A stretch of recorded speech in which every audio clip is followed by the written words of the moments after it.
Let's bring in the federal elections correspondent Brianna Lyman and Republican strategist Luke Ball. Brianna, what was your reaction to hearing that?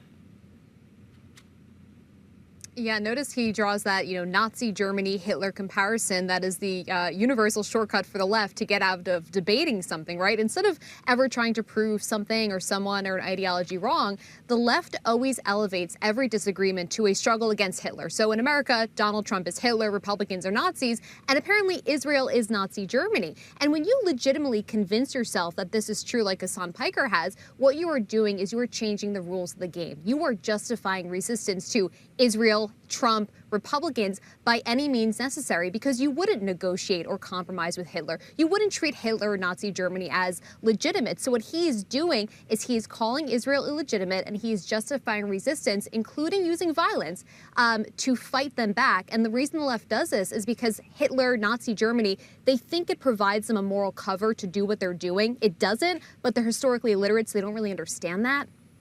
I mean, Luke, not to mention the perversity of accusing the Jewish state of behaving like the Nazis and the Third Reich in perpetrating the Holocaust. I mean, the whole thing is just completely disgusting.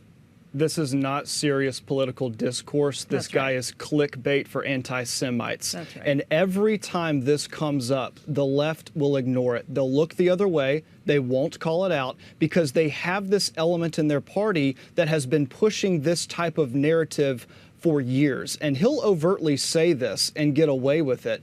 But there are many instances over the last few years, like Zoran Mamdani saying globalize the Intifada. He got no pushback on that from the left. You saw Ilhan Omar compare the United States and Israel to Hamas, a terrorist organization, on the House floor. The Democrats were nowhere to be found during 2023 and 2024 whenever universities were having anti-Semitic protests on our campuses, and the professors were out there cheering it on, saying the attack exhilarated them. And that's the entire problem here. Not only are we not seeing the left call this type of rhetoric out, it is being incubated on our college campuses, so they're grooming a next generation for anti-Semitism. Brianna, I want to switch tacks. That's enough time on Hassan Piker for me.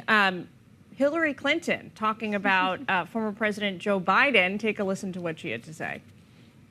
He made a terrible mistake. He made a terrible mistake for himself, his legacy, and for the country.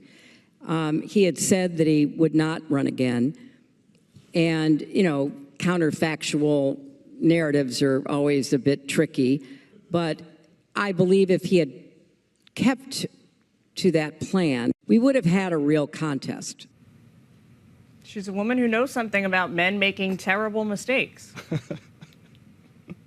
Right, Brianna? She's also a woman who knows something about real contest. Remember, this is the same woman whose campaign in 2016 colluded with the DNC in an unethical way to basically rig Bernie Sanders out of the primary. So she's one to talk about a fair contest. And what's interesting is what she was basically saying in too many words is Kamala Harris sucked. And for some reason, Hillary Clinton seems to believe that had Joe Biden dropped out earlier, the Democrats could have found a formidable candidate. But the problem with that is there is no evidence to suggest that Democrats, one, had a formidable candidate in 2024 or even now, and two, that they would have been able to coalesce around that candidate. And what Hillary Clinton is doing now is what other Democrats are doing as well. They recognize that they were part of the problem with Joe Biden running. She herself endorsed Joe Biden in 2023. So instead of giving the commentary she gave in 2023, she should have said this 3 years ago, but she didn't. So she's trying to absolve herself and give that, Monday morning quarterback position on what Joe Biden should have done when she was encouraging him to run again in 2023.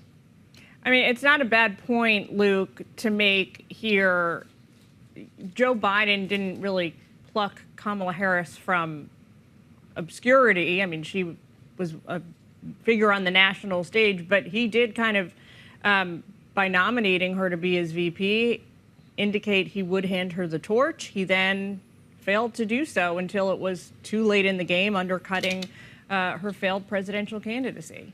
I guess her entire premise here is that Joe Biden failed the Democrats by not bowing out of the presidential race and allowing Donald Trump to get elected. That's what Hillary Clinton did, in essence, in 2016. She propped herself up, she ran against Donald Trump, and she was supposed to be the savior for the Democrat Party, but she lost in spectacular fashion. And she doesn't even have the excuse that Joe Biden has, where it sounds like you're scanning through AM radio stations when you're listening to Joe Biden. Brianna, Luke, we got to leave it there. Thanks for staying up with us. Great to talk to you guys.